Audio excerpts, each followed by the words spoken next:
Are you really a wild camper? Well, you're just gonna have to watch this video and find out. So today we're looking at 10 rites of passages that every wild camper goes through. I'm sure I'll have missed some off this list, so if you've got anything else to add, please carry it on in the comment section below. Let's get straight into it. Number 1, we're dropping the bomb straight away. Yes, that is pun intended, pooping in the woods. We're all gonna do it sooner or later. Really, it's not something we should be shy about. I mean, humans have pooped in the woods a lot more than we have in the toilet at home, so there's nothing to be shy about. As long as you're disposing it correctly, digging holes and all that, then don't be shy, be proud.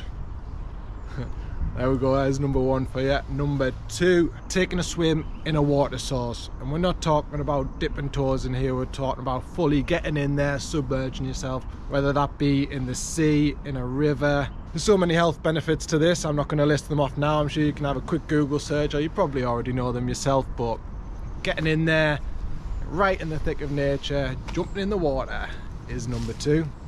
Number 3 is drinking from an open water source. Obviously, boiling your water, filtering your water beforehand still counts. A lot of new beginners may be very hesitant of drinking from open water sources, but the more you get into it, the more you do it, you soon realise not everything in the outdoors is trying to kill you, and most of the time it's safe. As long as you're following the correct procedures, it's fine.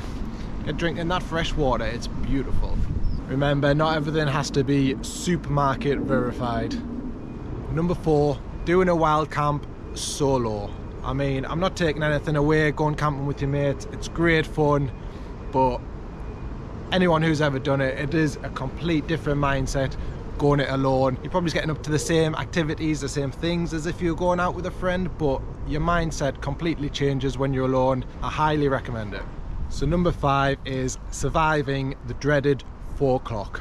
So the weather report has lied to you. You're waking up 4 o'clock in the morning, freezing cold, you've only got your summer bag, it's meant to be summer, but it doesn't feel like it. So at this time, you're really starting to question, what am I doing with my life? What we're doing here? I'm freezing, I'm in the middle of nowhere. But yeah, you get through it, you get back home, and as soon as you walk back through the door, you want to be back out doing it again. Me personally, if that happens to me, which it has many a times, I'm straight back home, I'm adjusting my gear, I found out what works, what doesn't, getting a new setup, and I want to be back out and testing it. So we've all done it, come on, admit it.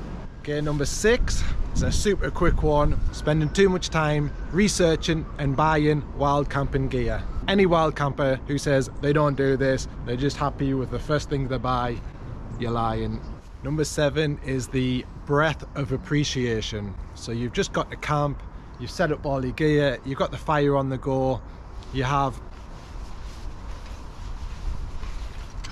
that first sip of whiskey. There it is. Just that thought of the escapism from city life, and you're out here, nothing else on your mind, just enjoying life. The breath of appreciation, I call it. Number 8 was a really unexpected one for me, and that is becoming obsessed with mushrooms. I mean, the most thought I ever put into mushrooms before wild camping was, do I buy the close cut mushrooms, or do I invest the 20p extra in the chestnut mushrooms from Morrison's?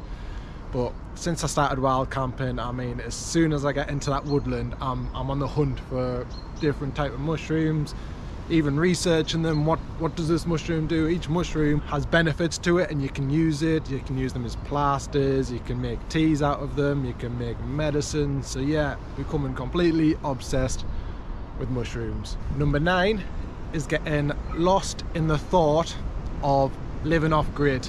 Whether that be building your own cabin, buying some farmland, or just living out of a van.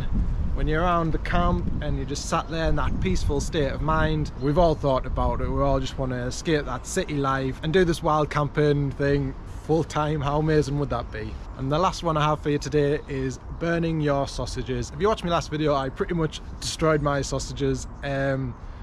I can't be the only one. At least I hope I'm not the only one who's done this. You're gonna burn food when you're out. The campfire can get pretty hot unexpectedly, and even if you're putting out the flames, which I didn't do on my last video, the flames were still going, But even if the flames are out and you've still got the coals, they can be really hot, and we're all going to do it. We're all going to burn our food. Okay, that's all 10. That's all I've got. I'm sure there's a few more that I've missed off, so please, like I said at the start, comment below some more. Keep this going on. I would also like to add a quick disclaimer for this video. I mean, every wild camper is going to have their own ideas and ways they want to do things, and that is great, and that's how it should be. Don't let anyone tell you how you should be wild camping. As long as you're having fun, getting out in the outdoors and enjoying it, that is all that matters. On my last video, I was thanking everyone. We just hit 100 subscribers. It's less than a week now and we're on 240, which is crazy in my eyes. Thank you everyone who's shown this channel support by subscribing, commenting, liking, even just watching the video. I appreciate it so much. Thank you. Okay, I'll see you on the next one. Peace.